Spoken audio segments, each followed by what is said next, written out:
Hello, welcome back to our discussions of React. This time we'll discuss React State. So props.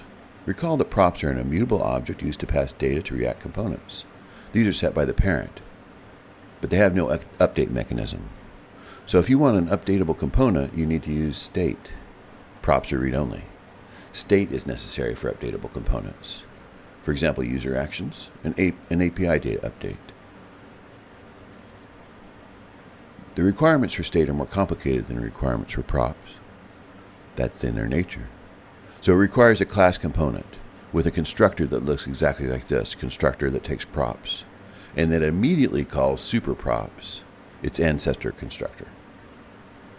It can set state directly, that is, the class constructor. This.state equals the state object.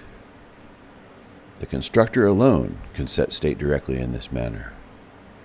All other methods should not touch this.state directly. Instead, call this.setState with an updated state object. Further rules about handling the state object. Objects nested inside the state object should be treated as immutable. State changes are asynchronous, and other processes might be using state data.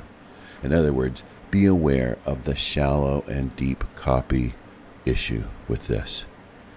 If you have an object handle, you have a shallow copy. Objects within that, when you're modifying state, need to be copied, and the copy needs to be modified. That is, the deep copy needs to be modified, and then the state object can be updated. We'll look at an example of this in the next screen. This example is real simple, and it follows all the rules. We start out with a class component. That allows us to have state. We have a constructor that takes the props as its only parameter. It immediately calls components constructor superprops, and that's what it has to do. There's no variation here.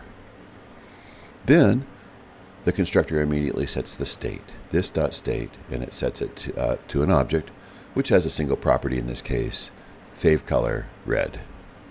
Then we have a timeout function, and remember timeout functions. They take arrow functions. They should take arrow functions as parameters, and it will call the arrow function, in this case, at 3 seconds.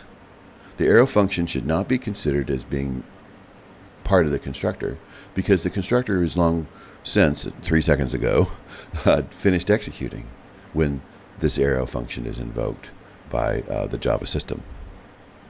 So it's going to update the state by calling this.setState, again following the rules. It's outside the constructor. It shouldn't update state directly. And then setState will set up is asynchronous. You have to understand that too. Asynchronous means that setState will return before it's done all the work that's necessary.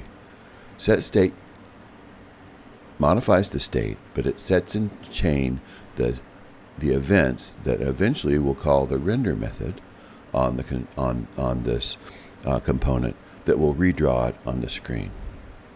But it's a chain of events that happen, and it returns immediately. That's why you have to be careful in your handling of the state object. So here's what happens. This is a brand new object. Look what it. So it's following all the rules in a very simple way. It's creating a new object and saying this is the state. So when the render method occurs, and this could be any variety of things. It could be used as a background style or a font color. In this case, it would just show it on the screen. This.favorite color. And again, so this screen would come up with red, and then it would change to blue at 3 seconds, and this component would be finished with its life. Let's look at a more complicated example.